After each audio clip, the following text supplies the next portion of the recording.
सो trainees, आप देख रहे हैं इस वक्त जो स्क्रीन है वो है विंडोज़ 11 की। इसकी अगर हम डिटेल्स में जाएं तो हमारे पास ये है डेस्कटॉप। अगर आपके पास इससे पुराना ऑपरेटिंग सिस्टम है, विंडोज़ 10 है या विंडोज़ 7 है, उसमें भी कॉन्सेप्ट्स यही हैं। ये जो स्क्रीन मेन आपके सामने आ रही होती है, इसको हम कहते हैं डेस्कटॉप। और इसके अंदर एक हमारे पास होता है स्टार्ट मेन्यू, जहाँ से हम इस विंडोज़ ऑपरेटिंग सिस्टम के तमाम फीचर्स को एक्सेस कर सकते हैं और जो हमने एप्लीकेशन इंस्टॉल की होती हैं बाद में उनको भी एक्सेस कर सकते हैं। ये जो आप नीचे बार देख रहे हैं इसको हम कहते हैं टास्क बार, और इसको हम कहते हैं दिस पीसी। यानी कि हो सकता है कि आपके पास ये माई कंप्यूटर के नाम से या कंप्यूटर के नाम से भी आ रहा हो अगर आपका ऑपरेटिंग सिस्टम पुराना वर्जन है। अगर हम दिस पीसी के अंदर जाएं तो हमें नज़र आएगा कि सबसे पहले हमारे कितनी हार्ड ड्राइव मौजूद हैं, एक है, दो हैं या इससे ज़्यादा मौजूद हैं, और उनकी कितनी कैपेसिटी इस्तेमाल हो चुकी है और कितनी बकाया है। और अगर हम इसको क्लोज करते हैं, अब हम आगे जाते हैं स्टार्ट की तरफ। स्टार्ट जो है सबसे कोर फीचर है। अगर विंडोज़ 11 का स्टार्ट पे आप क्लिक करें तो हमें नज़र आएगा कि हमारी कुछ एप्लीकेशन जो कि हमने पिन की हुई हैं, जो कि हमारे बहुत ज़्यादा इस्तेमाल में रहती हैं और हम चाहते हैं कि वो हमारे सामने ज़्यादा विजिबल रहें, तो उनको हमने पिन किया होता है।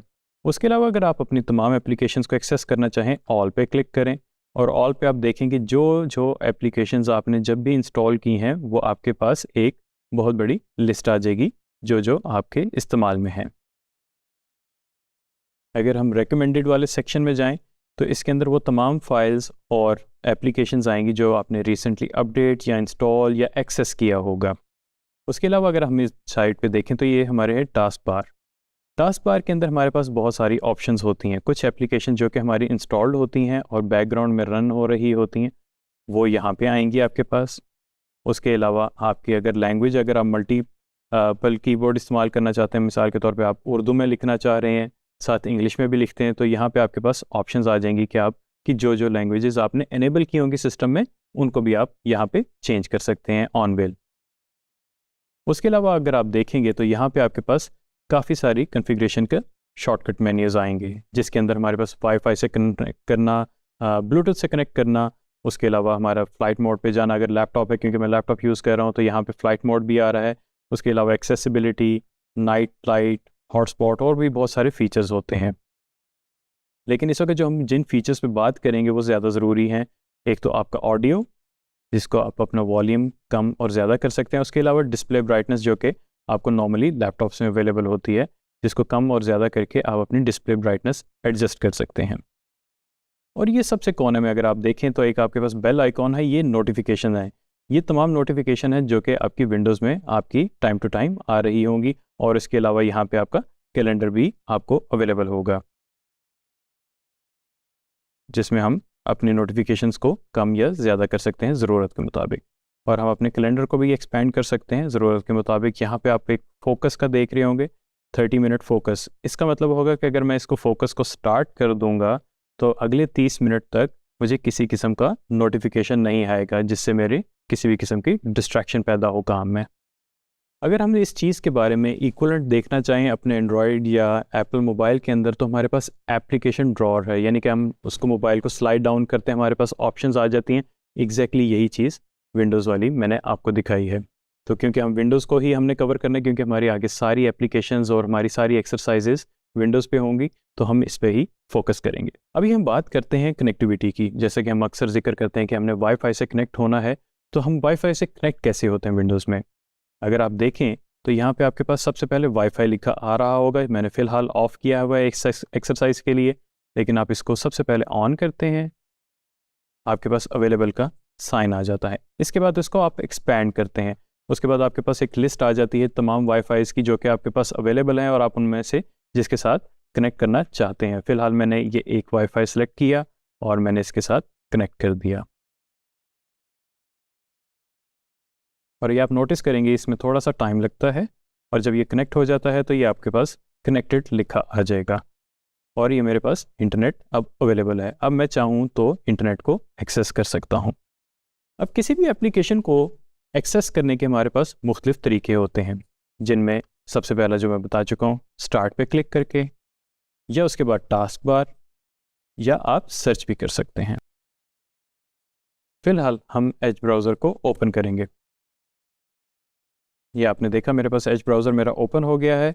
अब यहाँ पे मैं जो है किसी भी किस्म की सर्च कर सकता हूँ, या जो भी मैंने इंटरनेट पे एक्टिविटी इस वक्त करनी है, फॉर इंस्टेंस मैं न्यूज़ देखना चाहता हूँ या मैं डिजिस्किल की वेबसाइट को देखना चाहता हूँ कि वहाँ पे क्या क्या ऑफर्स हो रहा है, तो मैं यहाँ पे digiskills.pk पे जाके इसको वेबसाइट को ओपन कर सकता हूँ।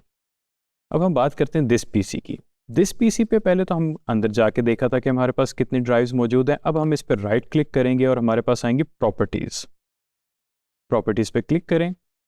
अब हमारे पास आएगा एक प्रॉपर्टीज़ का पेज जिसके अंदर हमारे सिस्टम के बारे में सारी इन्फॉर्मेशन होगी। इसमें हमारे पास सिस्टम में रैम जो लगी होती है, 3D कार्ड अगर लगा हुआ है तो उसकी कितनी मेमोरी है, उसके अलावा हमारा जो है स्टोरेज कितनी है, यानी कि हमारी कितनी कैपेसिटी की हार्ड ड्राइव लगी हुई है, और हमारा प्रोसेसर कौन सा लगा हुआ है। इसी तरह अगर हम थोड़ा सा मज़ीद नीचे आएँ तो हमें नज़र आएगा कि इसमें मेरे सारे सिस्टम के हार्डवेयर की डिटेल लिखी हुई है, और उससे नीचे आ जाएँ तो मेरे पास मेरे विंडोज़ का वर्जन और उसकी बिल्ड और सारी डिटेल्स मौजूद हैं। और अगर हम इस साइड पे देखें तो हमारे पास सिस्टम की और भी बहुत सारी मालूमात आती हैं, जिसमें कुछ सेटिंग्स भी होती हैं, पार्शियल सेटिंग्स, और कुछ जो है हमारे पास इंफॉर्मेशन होती है कि आपके सिस्टम के अंदर कौन सा वॉलपेपर है, कौन सा थीम है, कौन सी डिवाइसेस आपने कनेक्ट की हैं। अगर ब्लूटूथ है तो ब्लूटूथ के साथ आपने कौन कौन सी डिवाइसेस कनेक्ट की हैं। और नेटवर्क में आई तो हमारे जितने भी हमारी नेटवर्क से रिलेटेड, यानी कि वाईफाई या सेलुलर या लैन वगैरह, या कोई भी डिवाइसेस जिससे हमने इंटरनेट को एक्सेस करने की कोशिश की है, उनकी डिटेल्स आ रही होती हैं। इसी तरह पर्सनलाइजेशन में आए, जिसको हम कुछ ऑपरेटिंग सिस्टम पुराने वर्जन्स के अंदर थीम्स कहते हैं, यहाँ पे जो है पर्सनलाइजेशन है जिसमें हम अपने थीम्स चेंज कर सकते हैं अपनी ज़रूरत के मुताबिक। अगर ऐप्स पे क्लिक करें तो हमारी जितनी भी इंस्टॉल्ड ऐप्स हैं जो हमने सिस्टम में इंस्टॉल की हैं, टाइम टू टाइम उनकी डिटेल्स आएंगी और उनसे रिलेटेड कन्फिग्रेशंस आएंगी। इसी तरह हमारे सिस्टम में जितने भी अकाउंट्स हैं, जितने भी यूज़र्स उस सिस्टम को इस्तेमाल कर सकते हैं, उनकी डिटेल्स यहाँ पे आ जाएंगी।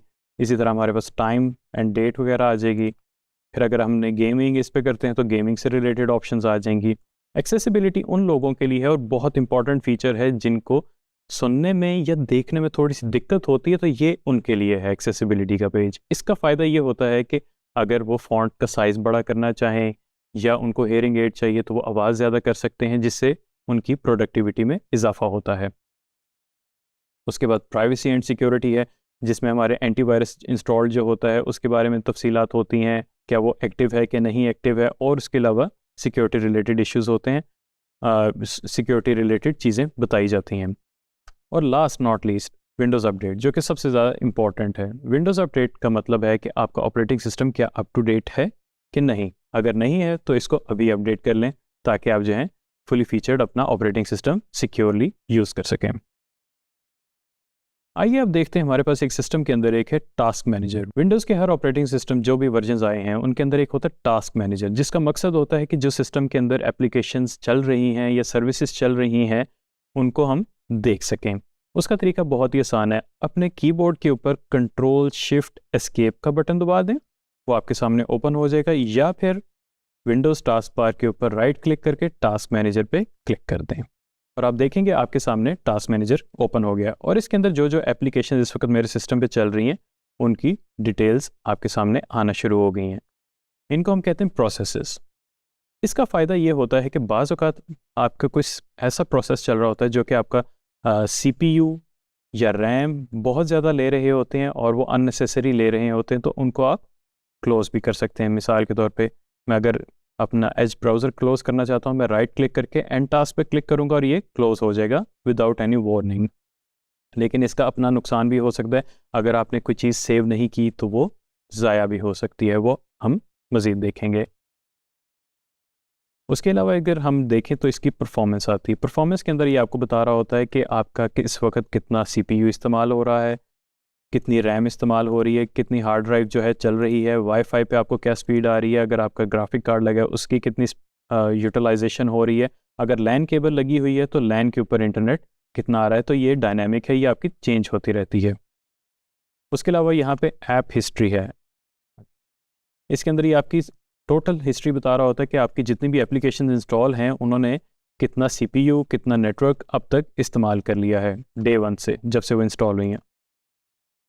उसके बाद आता है स्टार्टअप। स्टार्टअप बड़ी इंपॉर्टेंट चीज़ है। स्टार्टअप का ये फ़ायदा होता है कि इससे आपको पता चल जाता है कि जब आप अपना ऑपरेटिंग सिस्टम स्टार्ट करेंगे तो कौन कौन सी चीज़ें उसके साथ स्टार्ट हों। जैसे नॉर्मली माइक्रोसॉफ्ट टीम्स आपका स्टार्ट हो जाता है, कोई और एप्लीकेशन यूटिलिटी आपकी इंस्टॉल स्टार्ट हो जाती है जैसे एंटीवायरस हो गया, तो उनको आप रोक सकते हैं। अब जैसे मैंने बहुत सारी चीज़ें एनेबल्ड रखी हुई हैं और बहुत सारी चीज़ें डिसेबल्ड भी रखी हुई हैं जो कि मुझे ज़रूरत नहीं है, या मैं समझता हूँ कि मेरे लिए ज़रूरी नहीं है कि वो मेरे सिस्टम स्टार्ट होने के साथ ही स्टार्ट हों, तो वो मैंने डिसेबल की हुई हैं। लेकिन जो चीज़ें ज़रूरी हैं उनको एनेबल किया है उससे, ताकि मेरी परफॉर्मेंस इंक्रीज़ हो और मेरा सिस्टम भी जो है स्मूथली रन हो, क्योंकि हर चीज़ आप अगर स्टार्ट करेंगे तो आपका सिस्टम जो है स्लो रिस्पॉन्स करेगा।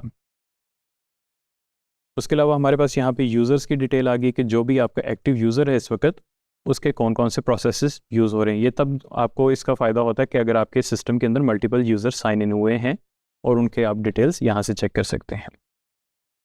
उसके अलावा यहाँ पे हमारे पास आ जाती है सर्विसेज। ये भी बैकग्राउंड सर्विसेज होती हैं जो कि आपके सिस्टम की चल रही होती हैं, तो इनको भी आप बंद कर सकते हैं या चला सकते हैं अपनी ज़रूरत के मुताबिक। ये हमारी जो एक्टिव ऐप्स हैं ये रिपीट हो गई हैं। उसके बाद अब आ जाता है सर्विसेज पे। सर्विसेज भी एक बैकग्राउंड प्रोसेस होता है जो कि आपके सिस्टम में हर वक्त चल रहा होता है, तो इधर से आप उनको बंद या चला सकते हैं अपनी ज़रूरत के मुताबिक। डियर ट्रेनीज, अभी हमने देखा विंडोज़ ऑपरेटिंग सिस्टम को हमने कैसे बेसिक एक्सेस करना है। इसके अंदर आपको बताया गया है कि डेस्कटॉप क्या होता है, डेस्कटॉप की प्रॉपर्टीज़ क्या होती हैं, उनको आपने कैसे एक्सेस करना है और अपने सिस्टम पे कैसे सेटिंग्स को नेविगेट करना। और उसके अलावा हमने एक बहुत ज़रूरी टूल देखा जिसको हम कहते हैं टास्क मैनेजर। उसका हमें ये फ़ायदा होता है कि हमारी जो एप्लीकेशन अननेसेसरी चल रही हैं या तो हम उनको ब्लॉक कर दें या उनको एंड कर दें, ताकि हमारे सिस्टम की परफॉर्मेंस बेहतर हो सके। Thank you very much.